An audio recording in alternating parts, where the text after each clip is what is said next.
welcome to Illuminati Silver. We tell the truth about silver. Today is Sunday the 22nd of December 2019. And yesterday we published two videos. Our Gold and Silver Weekly Update for the weekend in the 20th of December, and part one of Sterling Brexit, Equities, Gold, Silver and US Politics. And we've placed links to both of these in the description box below. Now, in part one of Sterling Brexit, Equities, Gold, Silver and US Politics, we discussed with controversially Greg his opinion on the UK as a potential investment haven, especially when Brexit has been finally concluded.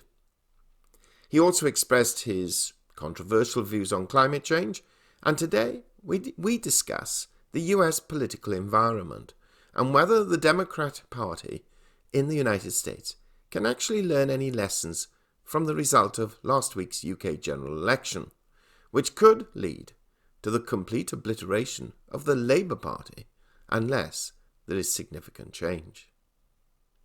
We also cover, very briefly, Greg's view on President Trump. And all we ask subscribers to remember is that we express both sides of most arguments, and views, even within the inner sanctum of Illuminati Silver, are also varied and occasionally conflicting. That said, we would like to think we are looking at what is happening in the world today as objectively as possible, and where we may not achieve this individually sometimes, we certainly attempt to do this as a combined entity. So let's listen to our discussion with Greg, and also later today we shall be publishing our gold forecast for the end of this month and into 2020. We would also appreciate that if you haven't already done so, that you kindly subscribe to our channel and press the bell sign so that you're notified of videos as and when they are published. So back to the interview with controversially Greg from where we left off yesterday. Yes. Well, looking then at the United States economy, which, as you know, through the last 10 or maybe 15 years of what we call fracking, has managed now to become almost totally dependent on its own oil reserves. And it's got an economic growth just announced of 2.1%. Now, GDP. Now, that is lower than what President Trump was aiming for at 3% or above. But compared to the UK, it's considerably higher. The economic figures, providing one can believe them, coming out of the US Treasury and employment departments are indicating very strong employment levels.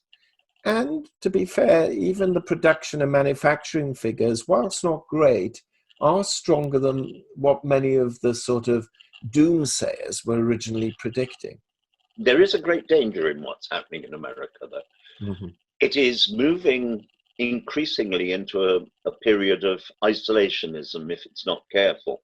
Mm-hmm. It's building walls around itself, tariff walls to control the loss of jobs to better managed areas where costs are lower, and the huge influx of foreign goods that can be produced more effectively, more efficiently, and better, despite transporting them thousands of miles to the marketplace. America is in some danger with its growth in its economy, in its growth in its GDP, and its growth in jobs. In that, by doing this, they are cutting off markets for export. They are becoming increasingly self-sufficient, which is a very good idea as long as you want to stagnate in the mess you're creating at home. There is a danger to it.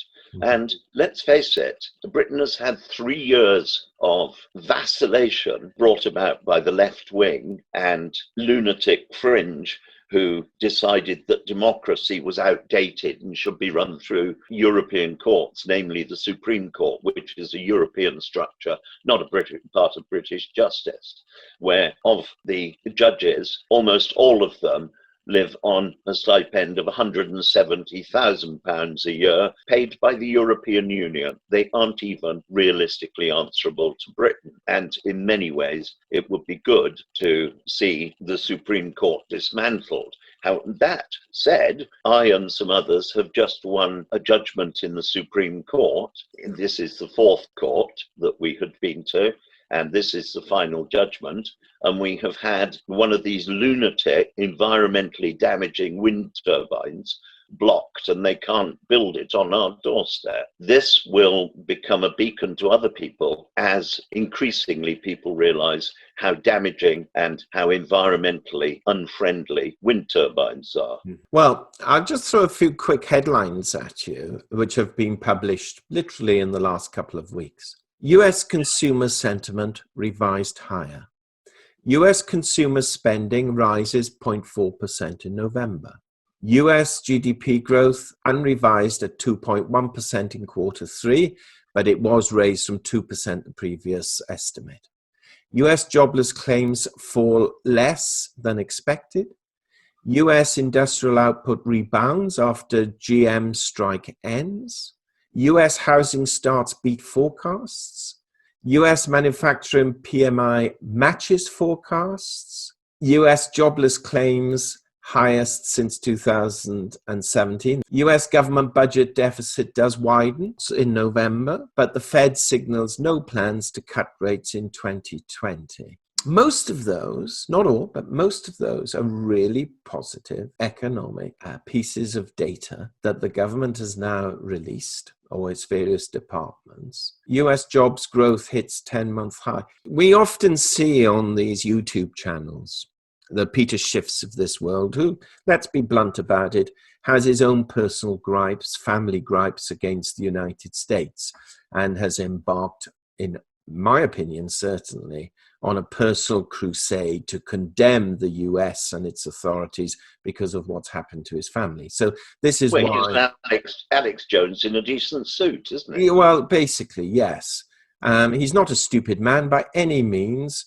But well, Alex Jones isn't. Look at his bank account. Well, absolutely. Absolutely. And it's a shame because he's constantly talking the US economy down. They lower rates. He says they're going to go to zero, then minus, and then it's the end of the world. Then he says they can never raise rates, and they raise rates. And then he says, well, they shouldn't raise rates. It's going to cause an economic collapse, but it doesn't. But he's not alone. Let's not just pick on him. He's not alone.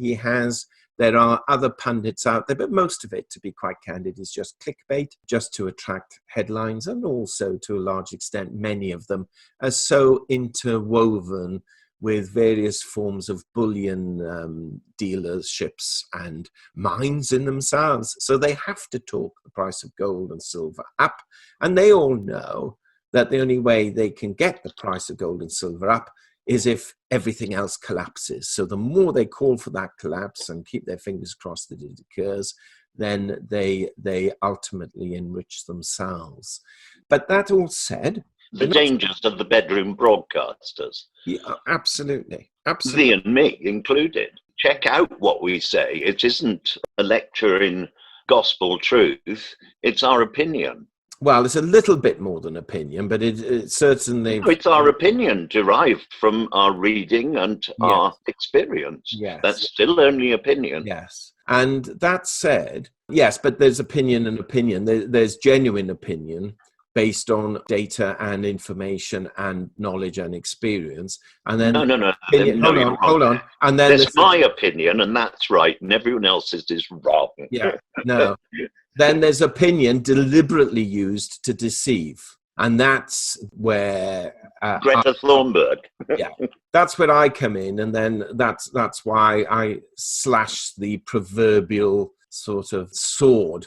Because whilst no one can claim the monopoly on absolute truth, you can, to a large extent, claim a degree of monopoly on knowing what's a lie. And very often, that's what I suspect many of these people are about.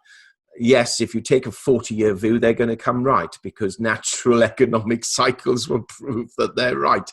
But the timing is everything, as we all know, in all markets, regardless of what they are. It's all to do with timing. Anyway, coming back to the United States. So on the face of it, its economy looks not great, but moderate. Let's use the word moderate. Now, President Trump seems to have signed off or will sign off in January, this phase one with China, but all of his staff have now made public, and President Trump himself, that they've agreed all the details. It's just now translation, because obviously they have to translate it from Mandarin or whatever into English and vice versa. So that's looking good. The NAFTA replacement has been signed off and agreed. President Trump is now, okay, he's been impeached, but technically he's just getting on with work because he's clearly now, which is good news, been advised appropriately, in my opinion, to just get on with the job. Forget all this nonsense, just get on with the job and then let the American people decide. So there are a number of other deals he's doing, and of course he's announced a tremendous Yeah, but deal. hang on, we watched his pantomime act the night that Congress was voting. Yeah. His pantomime act, where people have been queuing in -10 degrees for up to 2 days to be a part of his Christmas pantomime. Well, it goes to show the following that he has, that people are willing to do that. I mean, you don't often see that in the United Kingdom.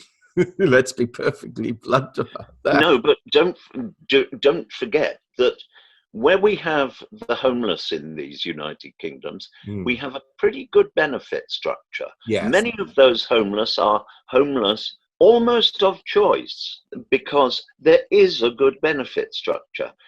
Many of those homeless are, in fact, a product of mental problems, not financial problems. And we talk of our homeless on a nearly daily basis in our serious news programs because it's a matter of extreme concern.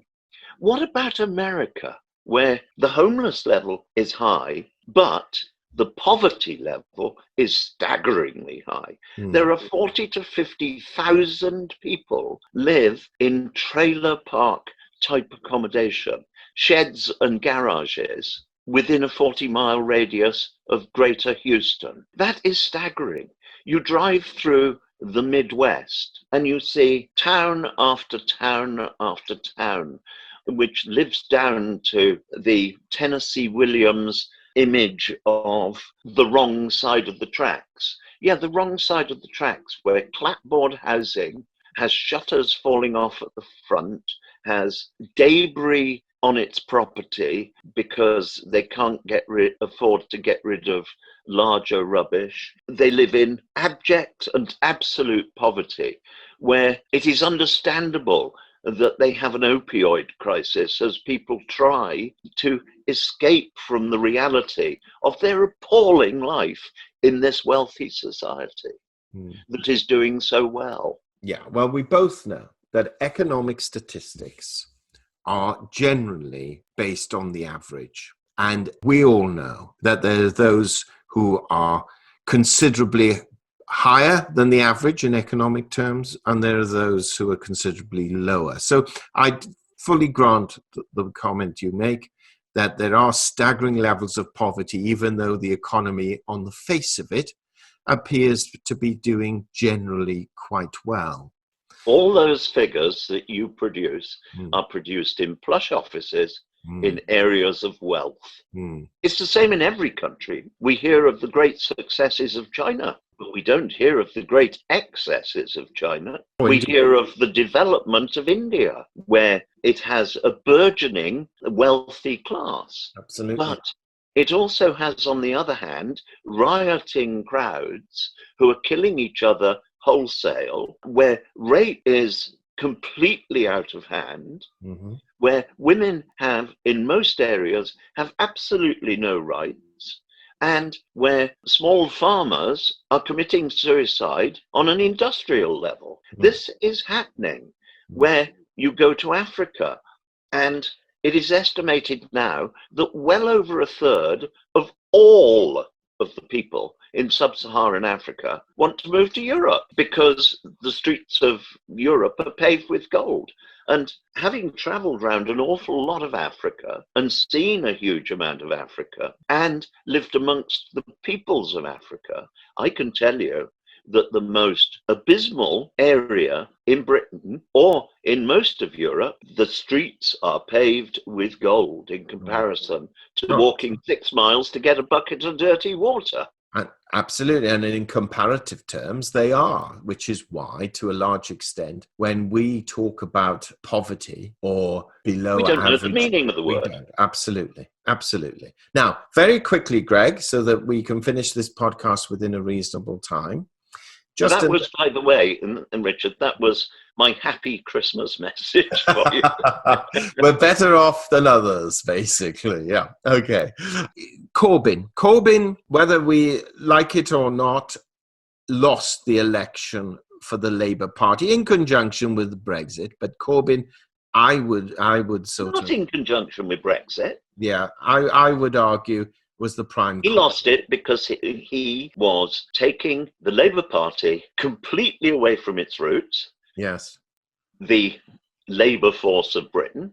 Mm-hmm. He had abandoned them for some extremist, left-wing, terrorist-lovey, woke-driven drivel that his voters were just not prepared to support.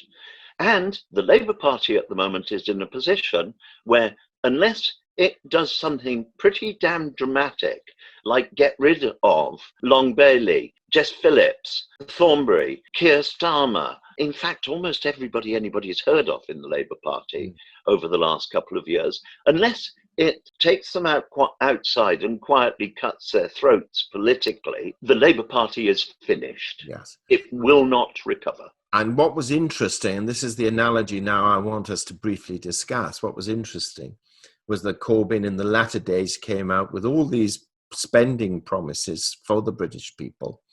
And none of which could he finance. No, absolutely. And even those in the Labour Party now, after the event, are saying the British public did not believe they could ever be afforded. Now, my question... They claimed didn't believe it, but they didn't speak out because they were merely prostitutes to their job and would say anything to get re-elected. Absolutely. And it's because of that sort of behaviour that you see these serried ranks of Labour politicians all lining up to be leaders who couldn't lead a rubber duck around a bath on the end of a piece of string. In America, you've got a similar potential situation. You've got the likes of Bernie Sanders, for example, proposing all sorts of goodies for the American people. Elizabeth Warren, quite similar sort of vein, where various forms of student debt will be totally written off. They'll increase taxation on the rich. There's all sorts of different policies that are not totally out of kilter with those being advocated to some degree of Corbyn. Do you think the American electorate will look at these people and say, as the British electorate did, no, we're not having any of you guys? They've done it last time. I think they're going to do it again. Mm-hmm. The only trouble is that they've moved to sort of unfettered governance by a man you could realistically trust as far as you could kick him. There's no doubt whatsoever in my mind that this is a man who is exploiting the system for his own personal gain, is enriching himself at a great rate of knots. He's even trying to organize conferences on an international scale that are to be held in America in his own hotels and golf courses. This is just self-enrichment run riot. And he's doing it supported by the weakest in the economy, which is quite terrifying when you look at it. The very much blue-collar workers who he is exploiting purely by increasing hatred of anyone who might compete for their job. Competition is sometimes a good thing. And awarding people all these free gifts that seem to be so popular with politicians and all these miracles. Sorry, politicians have nothing whatsoever to give away free. Everything is our money that has to be paid for by us. And it doesn't matter whether you are in a little village running a family entity, namely a small tribe in Africa, whether you're running China, whether you're running India, a country in Europe, an amalgam of experimental countries gathered together in Europe, the economy of Argentina, Mexico,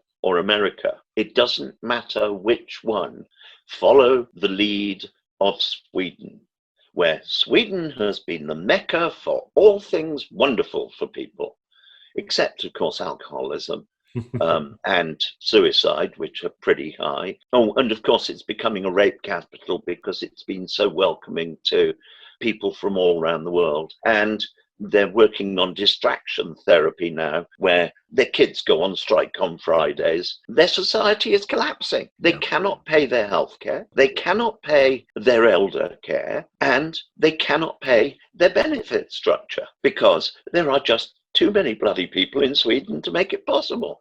Well, this comes back very briefly. I'm going to take a slightly opposing position to you on Trump, just for the sake of equality of argument.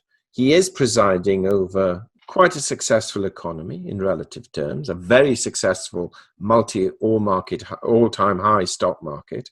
He's been tough on China, and it looks like this is going to pay off where other presidents haven't done so.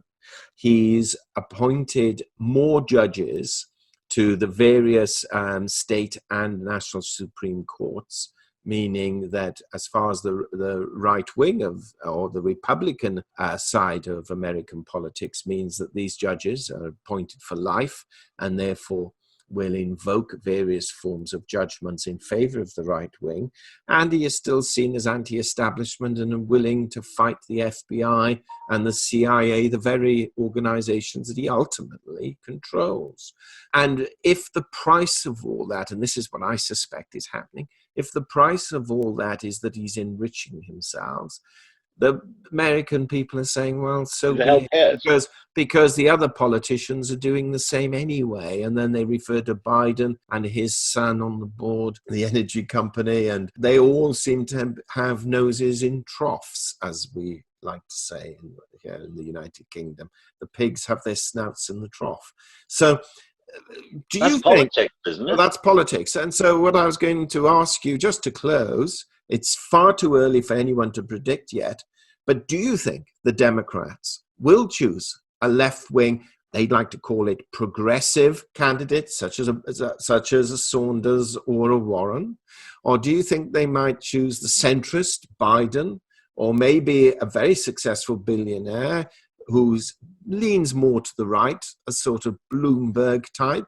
Or will they go for this young, smart fellow called Buttigieg, or Buttigieg, depending how one pronounces his name, who is very eloquent, in fairness, but is, after all, his only real experience as being a mayor of a small town? Or will we see perhaps a Castro suddenly emanate? I think the Democrats are in extreme trouble because the levers of power in the Democratic Party are currently held by people who, during the term of the next presidency, will be coming to work on their Zimmer frames. They are, the center of age has moved to the geriatric. That's the Republicans.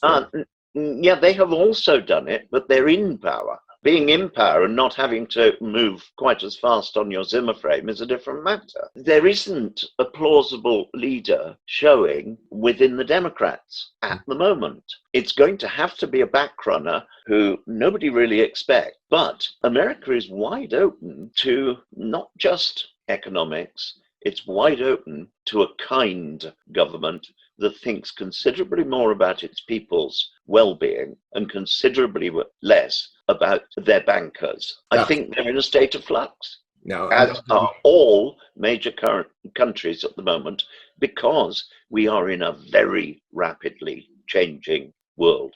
And we are only just at the beginning of one of the most rapidly changing periods of history in the whole of history. Well, Greg, we shall end this podcast on a piece of information that I, in my plush office, has managed to extract, being in the ivory tower. And that is, of course, Hillary Clinton won the popular vote by 3 million. and yet Donald Trump became president. There is data that has recently been announced that it is conceivable that he could lose the popular vote by as much as 6 million, depending on where those votes occur, and he could still remain president. So I totally agree with you. If any Democrat, regardless of whether it's a left-wing, right-wing, centrist, or whatever, believes that they're going to have a very easy victory over President Trump, unfortunately for them, the odds are highly stacked against them. So from the plush offices here in the Tower of Illuminati Silver, Greg, I thank you. My pleasure. And everybody have a good Christmas if we don't speak before. Absolutely. Thank you, Greg. We hope you have found this video interesting and informative, and if so, please give it a thumbs up and share it on social media. Please ensure that you have subscribed to our channel and press the bell sign so that you are notified of any future videos. Also, kindly visit our website at illuminatisilver.com, and if you haven't already done so, please subscribe either as a free or paying member for regular email updates and offers. Disclaimer. Illuminati Silver owners come from a background of banking, international wealth management and economics. Having now retired from these worlds, we are not qualified to give investment advice. Therefore, this and other productions must not be deemed to be giving such advice and merely represent the personal views of its owners.